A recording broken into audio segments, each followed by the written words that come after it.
Support for the Klyph Notes podcast comes from Acapella Apparel, an idea born from a love of hip-hop, funk, and soul music and its surrounding cultures. With fashion being a huge visual part of the cultures, they've created expressive images to pay homage, invoke nostalgia, and showcase the elements that make up the lifestyle and cultures of these genres. Acapella, apparel for the music lifestyle. For more information, check out acapella.com. That's AKEPELE.com. Remember,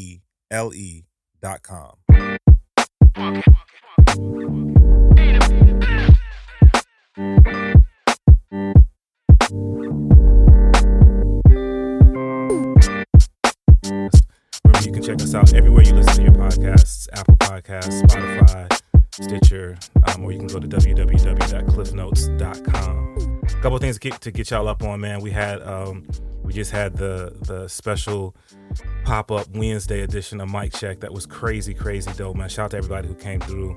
Henry Osborne rocked, Half and Half rocked, Steve-O the Weirdo finally got him. My guy Free Tillman came through and did a ridiculous beat set. It was a really good night, man. So we're looking forward to the next one. It's going to be the last Thursday in December. Shout out to our new sponsor, Cascade Record Pressing, for coming through and supporting the movement, all that we're trying to do here in the Northwest. I ain't gonna keep y'all too long, man, because we're gonna get into this. Super psyched to have this cat live on the podcast, the Klyph Notes podcast. Had an opportunity to build with him last week on Welcome to the Neighborhood. He's up here for the first time doing this thing. He was doing this, but like by the time this comes out, he'll be ghost. So y'all, we live streaming it right now, so hopefully you're gonna get the live stream. But he's up here for the first time doing this thing. You'll let him know who you are. I am Jansport J from Covina, California, right outside of LA. I'd say about 30-40 minutes, and I'm here in Portland. It's wonderful. That's what's up, B. How you doing, man? I'm good, man. I'm excited to be up here. It's crazy. We chopped it up. What was that, like earlier this week? Yeah, last Saturday night. Here we are in the flesh now. It's dope. No doubt. We got into a lot of stuff in terms of the new project, but and we're gonna talk more about that. But I want to talk a little bit about your first experience here in the city, man. Mm-hmm. So you did your thing last night at Chapel Hill. Yes, little cool, yes, that's a super little vibe. Yeah, I love the energy in there. That space, like, it was just super dope. It was dope to rock up there. No doubt. So great start. Not a couple. There's a bunch of nice little spots up here in the city. So looking forward to having you up here more often and introducing you to, you know what I'm saying, all the little spots up here. Definitely, yeah. I definitely need like a longer trip next time to really come in and get immersed in the city, but I love it already. That's what's up. Yep. You up here at a pretty cool time of year, man. We were just saying before I turned the mics on, this is definitely my favorite time of year, autumn up here in the city. Yeah. Nice. I was telling Slim, this weather makes me want to create an album right now. It's like the same experience I had when I was out in Brooklyn during the blizzard. Yeah. That's when I started working on Pharaoh, and like just the energy, like I said, the trees turning colors. Yeah. Like, that's just nuts. We don't see that in LA. So like the whole look of it's like a Hallmark card out here. Like, I just want to make like a chill type instrumental album out here. That's what's up. That's what's up. Yeah. Let's see if we can't help facilitate making something like that. Oh happen, man, that'd be super dope. Yeah. I would love to do something like that. No doubt. So you mentioned Pharaoh, which was the previous instrumental project that you did. Right. When did you drop that? Pharaoh came out January of 2017. Okay. So the top of last year. Okay. Yeah. Funny, I went back and I was listening to Pharaoh a little bit, and then I feel like it has a little bit different vibe from Low. Yeah. It's just a different vibe, and I feel like Pharaoh's got kind of sections to it. You know what I'm saying? Yeah. Was that sort of a part of the purposeful creative process, or is that just what you? Yeah, Pharaoh was one of the albums. As much as I can, I try and have like some kind of concept going into it, some kind of narrative or storyline that I could work off of. And Pharaoh honestly was just like, it was one of the tapes where it's like, I'm just throwing some beats together that just feel right. That feels like this blizzard day in Brooklyn right now. That feels like this picture I love of Rakim and Eric B that inspired it, like just certain moments. So that was kind of the guide behind Pharaoh, like everything that felt like it would align with those images or this weather, like this feel. Yeah. So yeah, Pharaoh was a lot more just like random, and that one took, I thought it was a cool album. I didn't think it was gonna do what it did for me. So it definitely put me in a a position to work with a lot of people I've always wanted to. So No doubt, no yeah. doubt. Well, it's what I appreciate you. I appreciate you describing it like that, because listening to it, that's how it felt to me. Yeah. And sometimes that could be offensive to people. You feel like, oh, you had a bunch of stuff, but that's how it feels like you just had. To me, Pharaoh is like, yo, this is what I could do. Yeah. Like regardless of what direction you want to go. It was a little bit of a flex, honestly, because it goes back to, it's an image of Eric B and Rakim. Yeah. They're like in their gold chains and all that. Mm-hmm. But Rakim has this look of like, I'm ill. Like, I'm nice, but I'm very humble and I'm stoic, but I'm nice. Right, like, right. it felt like it was so much power coming out of that image. And that's how I try and carry myself. Like, I don't want to talk too much. I don't want to like have a parade for myself, but at the same time, I want respect where you know of me, you see me, oh yeah, he's ill. No so doubt. like that image kind of creeped into the music. That's what's up. Yeah. That's what's up. It's definitely a dope project. I appreciate it because I have been vibing the low since you dropped it, but I had to, Mhm. like I said, had to go back and Peep Pharaoh, and I was like, okay, all right, Yeah, that's what's up. yeah. That was a dope project to put out. Yeah. Chopping it up with my guy Jansport. So you dropped low recently. We talked about it on the radio broadcast last week, but you had like a nice album release situation down south at at the return of Fat Beat, the brick and mortar Fat Beats. We got super lucky with the time, and we've been working with Fat Beat since Pharaoh, and they let us know that they were opening up a physical spot again. We were super excited about that. They had a grand opening, and the way everything lined up is there was a grand opening, and then the next weekend was my release party. Word. So there was a lot of energy, just people wanting to come back to Fat Beats and see what it was. And Right. to have a dope release party, people came out, good music, It was just, it's great to have that energy in the city again. Fat Beats is something that's important to not only hip hop, but in Los Angeles in particular. So to have that back is pretty cool. No doubt. And you think about it, like if you're a fan of hip hop, anybody who's a fan of hip hop at all, I mean, Fat Beats is really such an integral part of, our story. Definitely. You think of all of the artists who've performed there, all of the, I mean, just sort of, again, what Fat Beats means to hip hop, especially on the West Coast. And, Right. To have your albums in there is dope, but to be able to do a situation there, Yeah, that's fresh. It's one of the pinch me moments. Right. Yeah. Right. You kind of look around like, wow, like Fat Beats is one of the, when I first started putting out music, I wrote down like 5 labels I wanted to sign to one day, and I had Delicious Vinyl, Fat Beats, Stone's Throw. At the time, it was Baby Grand and like Thresh Records. Yeah. And to like have that moment where you're at a release party, it's distributed by Fat Beats, you kind of look around, it's like, oh, this is cool. Like, Right. You're actually doing what you said you wanted to do. That's what's up, big. Yeah. So it's a message to all of the young heads out there, man. Write it down. Yeah. I mean, studies have shown that. Write that stuff down. There's power in that, man. Exactly. It's energy coming out. No doubt. That's out there, because energy is destroyed. So you gotta work towards it after that. Absolutely. Yeah. So the project is out now, Lo. It's a dope project. And then again, we touched on it on the radio show, and I'm gonna just say it, bro. Dilla-esque. Oh man. You know what I'm saying? I mean, that means a lot.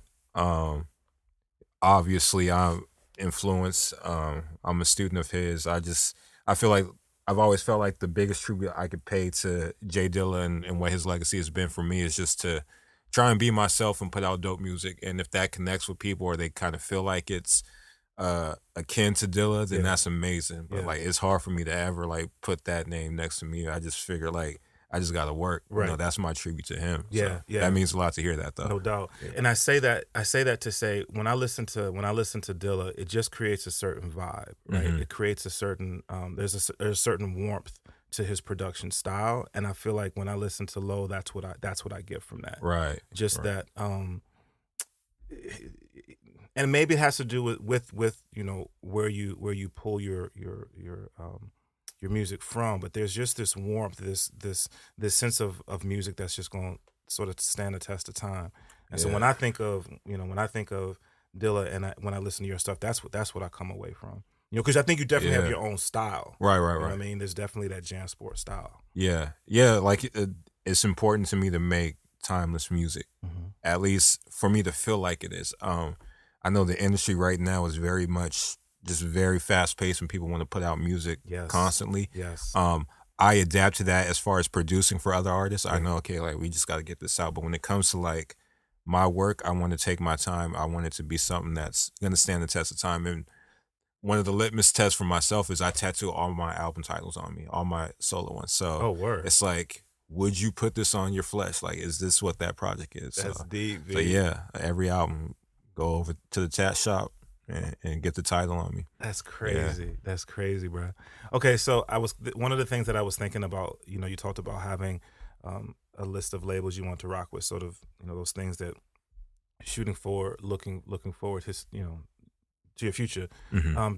Do you have that same sort of, or have you had that same sort of list or idea when it comes to working with artists, producing for artists that you want to speak of? Because some stuff you might want to keep on the low right now. Right. Yeah, I mean, I think starting out, I had like the list of artists that I wanted to collaborate with, and then over time, it was just like I just want to work and see what comes my way, because you never know. Like, I have random ones at the moment. Like Jay-Z is always going to be there. I would love to work with Jay-Z. Right. But Maya's always been at the top of that. Okay. Ghostface. A lot of times I just hear voices I like and I want to produce it. Right. And build around it. That's how this collaboration album I did with El Prez, it was called Urban Street Americana. Yeah. We worked so well on that project just because he has a super LA accent, but he still like raps.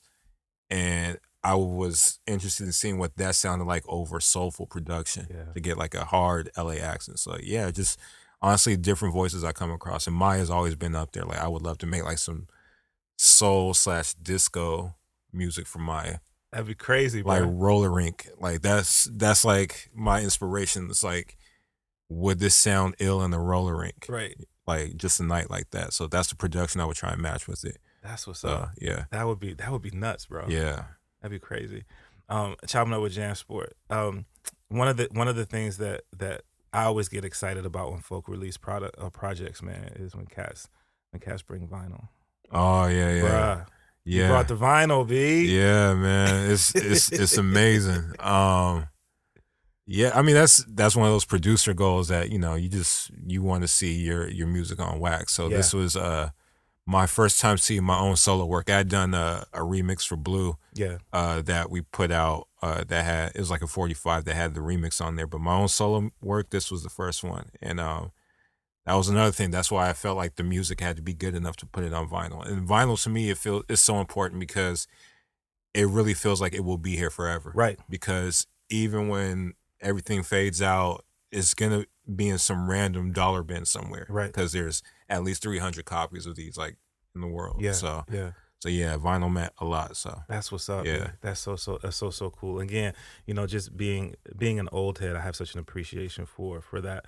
And as I mentioned earlier, listening to your production style, the warmth that your production style brings, I think it feels like it should be on vinyl. Oh, man, appreciate that. Yeah, it was important to do it. And fans have been asking me for years about when I was going to put a vinyl out. So I knew it was time to do it. And that's what's up. Yeah.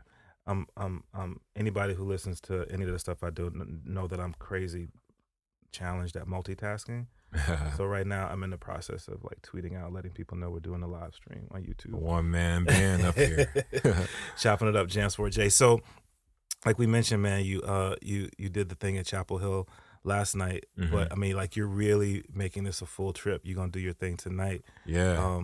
Another opportunity to rock tonight here in the city, which is gives people another chance to see you. Yeah, definitely. We had Thirsty City tonight, and every time we mention this to somebody up here, they're like, "Oh yeah, that's gonna be dope." Like Thirsty City. So I'm looking forward to it. I've been wanting to get up to Portland for years, and then just knowing Slim Kid Trey, the big homie from the Far Side, he kind of put us in contact with the people to know up here. So yeah, it's been awesome so far. But definitely Thirsty City tonight is going to be a fun show. That's what's up. Yeah. So for people who maybe didn't make it out to Chapel Hill last night, maybe they're familiar with your music from listening to it.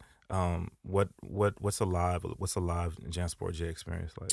A live Jansport J experience is me.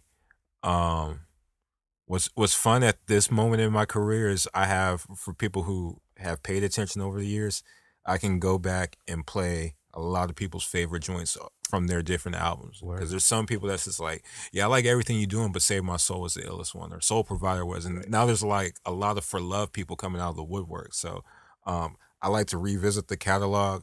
I like to go into new stuff that I'm working on that I I can't put out on the internet, but Right. here's a Dom Kennedy and Hit Boy record. Here's some remixes I'm doing for artists in Australia. Like, just play some of that exclusive stuff. Yeah. And then also just it's a great the live show is a great opportunity for me to test out music that I've just had like in the stash, just beats and stuff like that. So people that come out, they get to hear a lot of like super exclusive beats that I just never put out that might turn into something based off their reaction. Right. That's how joints like Are You in Love Yet? Even on Pharaoh, probably the biggest joint, the Han OK was just me experimenting, playing it outside and seeing the reaction from people. So that's what's up. Yeah. Man. So low key, you come out tonight, you can help me create new music, new albums and stuff like that. That's what's up. So come man. through. Get that executive producer credit. Yeah. On the project. Yeah, exactly. The people of Portland. Right. Yeah. So far, what's been the biggest surprise with the release of Low, or has that happened yet? Because I mean, it's still, it hasn't been out very long. Yeah, no, it's still a baby. Just the actual support of it. We're kind of in an era where everybody's just tweeting out links and everybody's retweeting. There's like a lot of fake support. Yeah. There's like a lot of just for the cameras. But seeing like people take pictures with their album, or people like buying the hoodies and all that kind of stuff. Just like actually, I feel like there's levels of engagement with fans, and like a lot of people are fans that will never even say that they're a fan, but for people to step up and say like, I rock with you, I want this hoodie, I want this vinyl, and like send me messages and all that kind of stuff. Like that's been like the dopest part of so far. Like it's been a lot more of that than I ever expected. That's what's up, babe. Yeah. That's another thing that I think you've shown that you will always be a part of what you do is you come correct with merch. Oh yeah, got to. It's the backbone, and Slim. We've been heavy on it, just trying to figure out different ways to make this like a physical experience, and for people to be able to show their support that maybe they haven't been able to do over the years. Besides just buying the digital, like some people want to be proud and wear a Low hoodie and tell people like, I'm a Jansport J fan. You ever heard of him yet? Right. So it's definitely important for us to continue to build on that. No doubt. Yeah. No doubt.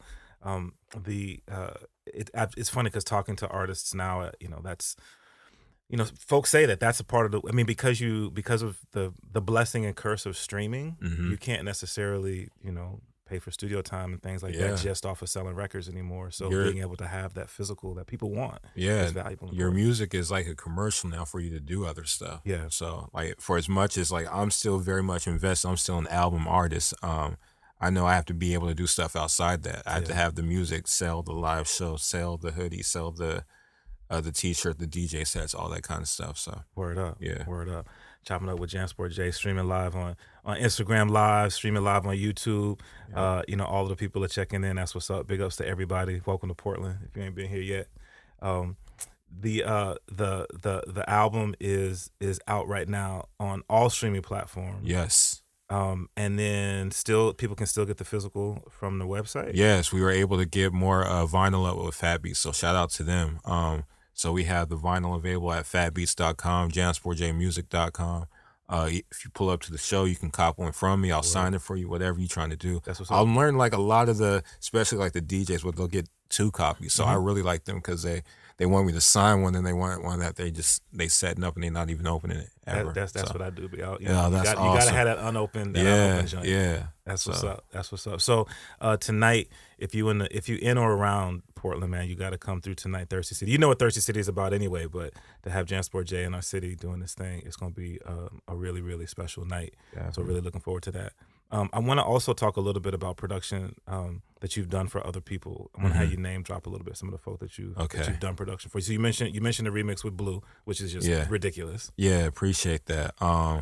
Done records that have had, like I mentioned before, Dom Kennedy, Hit Boy, Snoop, the East Siders, Corrupt.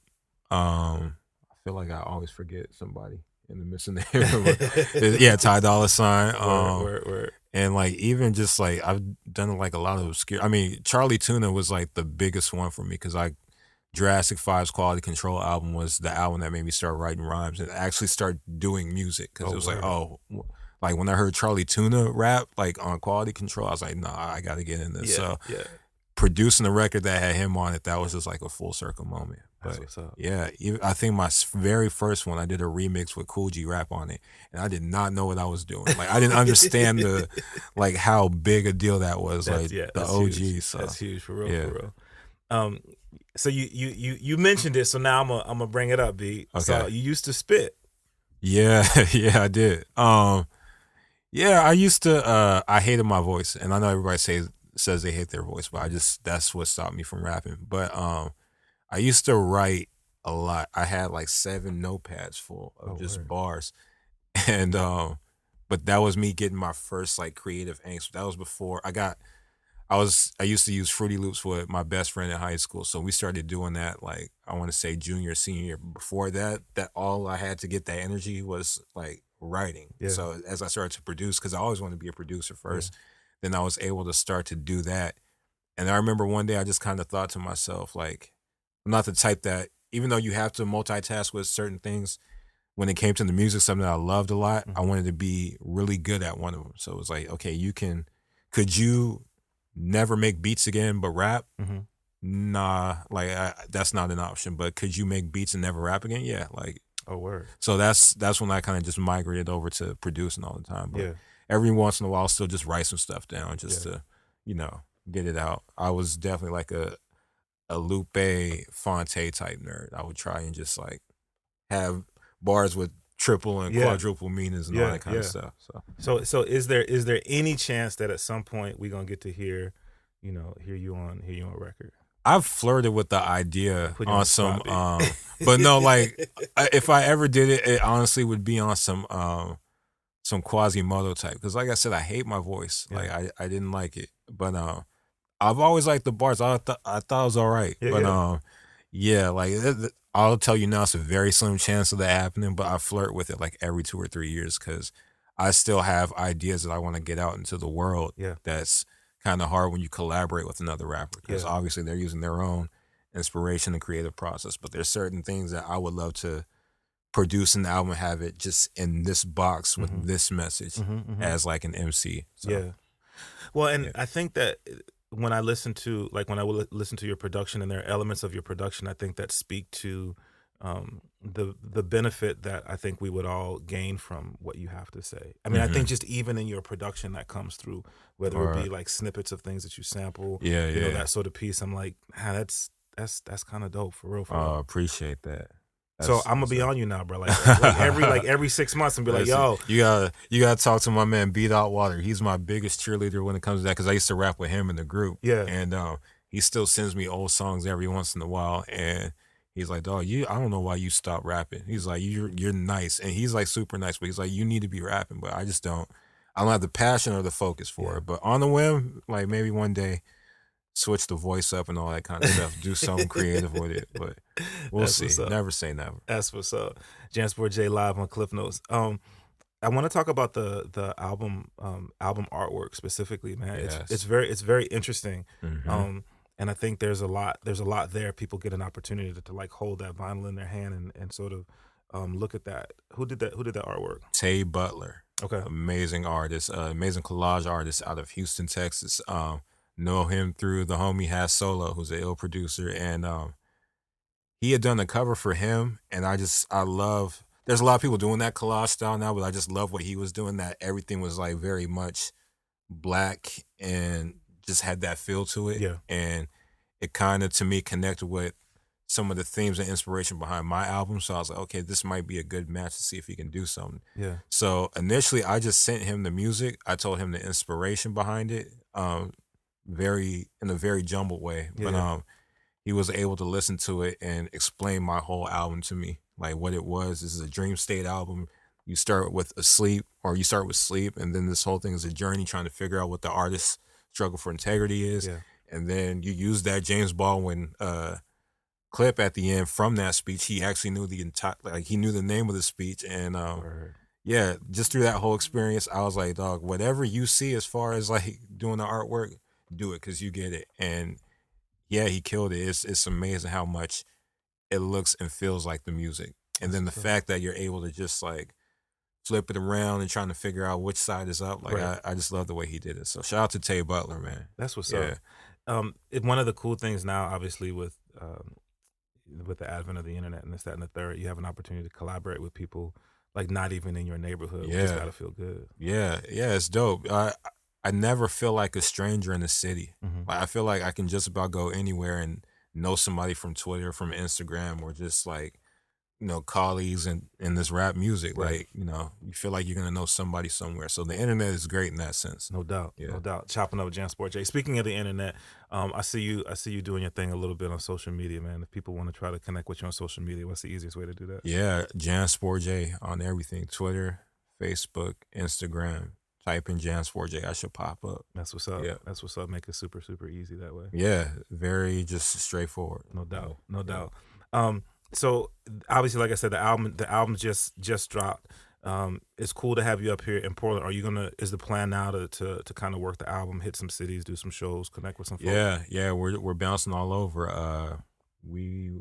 That's our main objective, is just to be able to make music and go tour with it. That's what's up.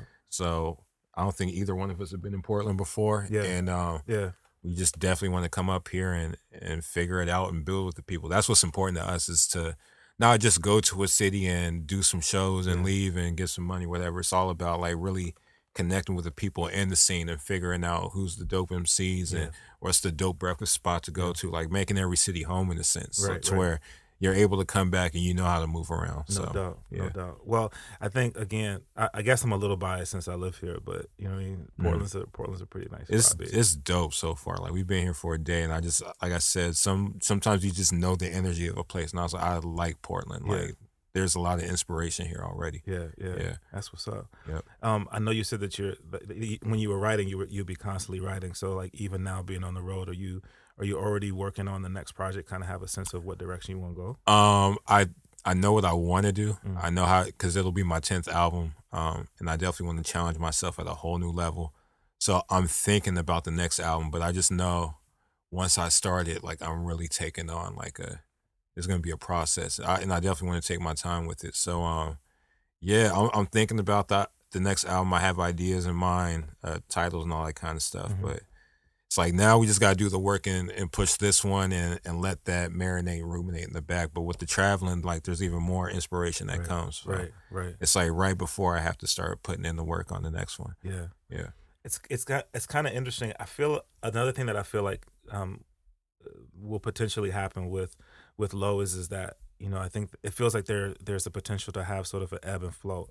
Meaning, like you mentioned, you had the album released. That was a lot of good energy. People were, just now listening to the project, really vibing with it. But I could see, just because of just the, with the audible treats you get from what you created, that there can be like this next swell of people kind of getting a hold of the album. Yeah.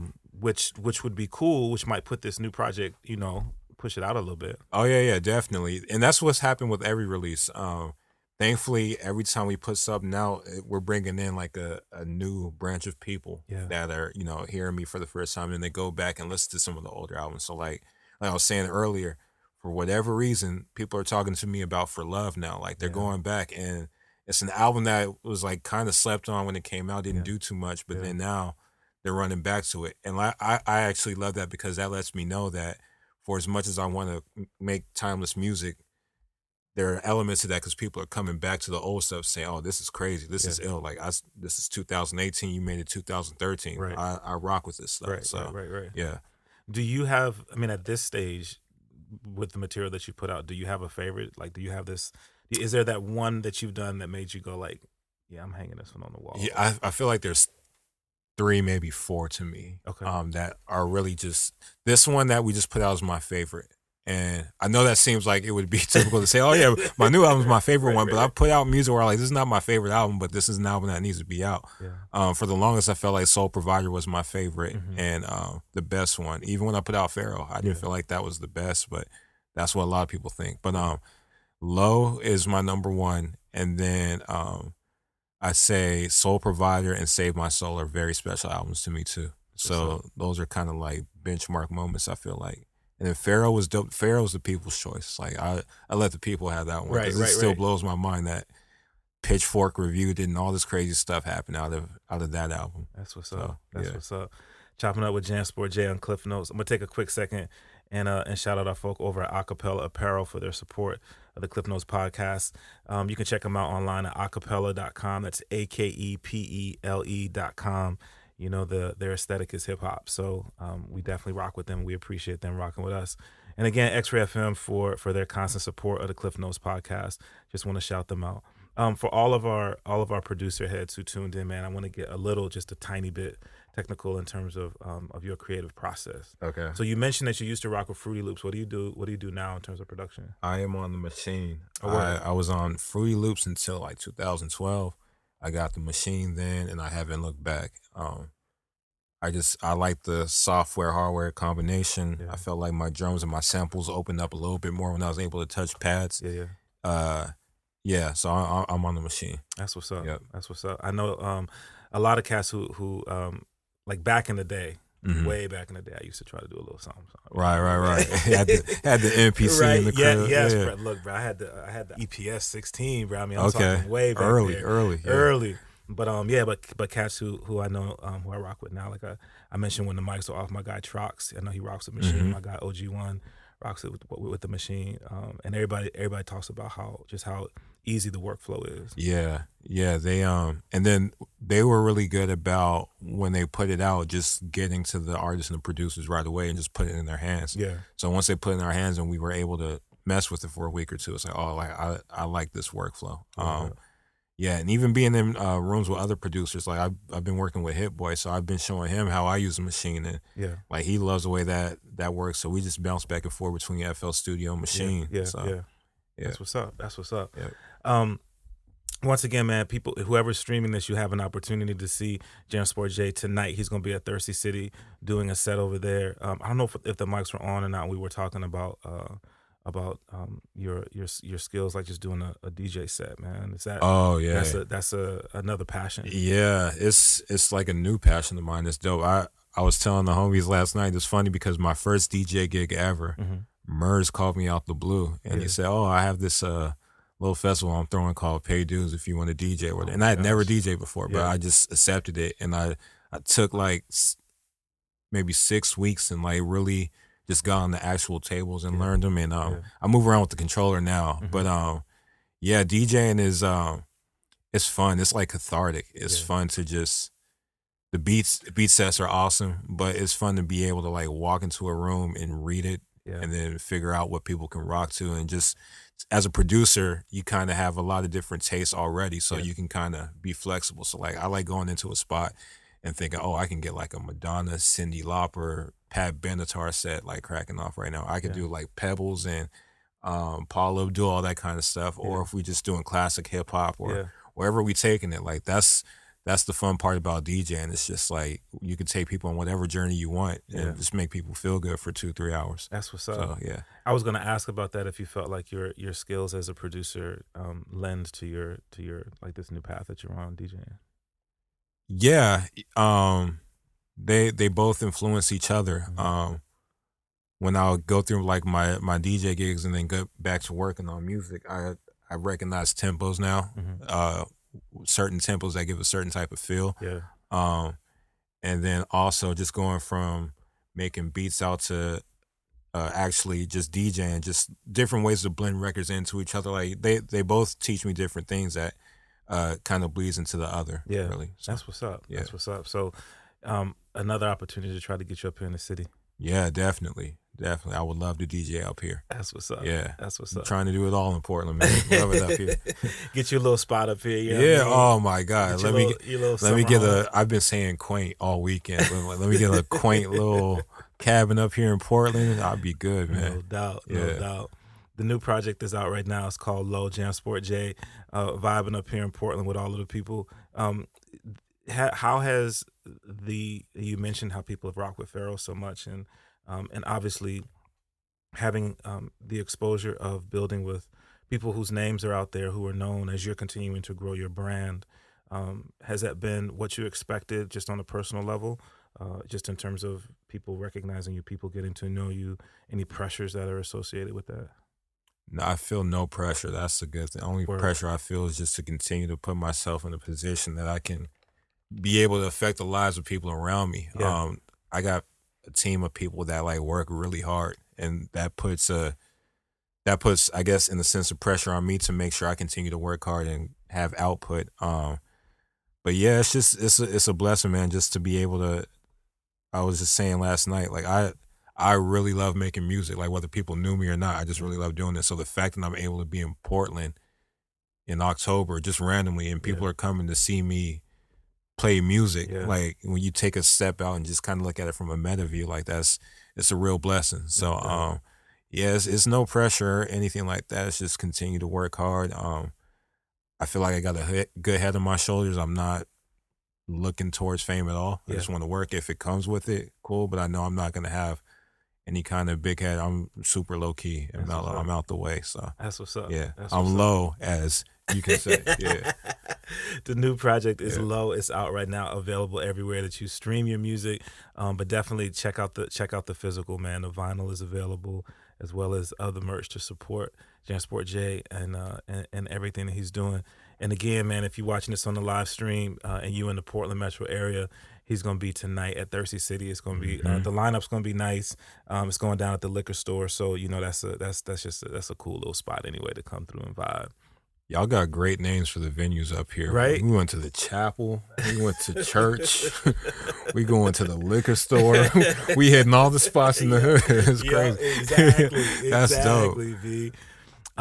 Well, man, I appreciate having the opportunity to chop and get to know you and you know, whether it be through any of the platforms that I have, bro. Right. I'm definitely down to support what you're doing. Appreciate I believe in it. And I love the fact that like I said, you just listening to what you do production wise, there's so much positivity and the idea of uplifting people that comes through, even just the way you're creating with your hands, not even necessarily with your words, and then when we get a chance to chop it, I think that comes through even more. So I appreciate that. I'm grateful for people who utilize their platform for that. So thank you for what you're doing, B. Appreciate that to the fullest. Absolutely. My guy Jansport J, live here on Klyph Notes. Check them out all over social media, Jansport J. Check out the website. Pick up that new project logo. Go get that vinyl. You know what I'm saying? Get 2 copies. Get 2. And you know, let's continue to support good people who are doing good things. Yeah, bro. Thank you so much, man. Thank you for having me, man. Absolutely, Appreciate bro. it. Absolutely. Awesome. Once again, man, shout out to all of the people who support what we're doing, man. Our folk over at Acapella Apparel, X-Ray FM, and of course, my guy Theory Has It, who did the official theme song for the Klyph Notes podcast. It's available everywhere you listen to your podcast: Apple Podcasts, Spotify, TuneIn, Stitcher, or you can head to klyphnotes.com. If you check it out on Apple Podcasts, be sure to like and rate and subscribe so we can continue to push what we're trying to do here. More coming, so you know, y'all stay tuned for real. Until we have an opportunity to do this again, God bless you. Peace. Peace.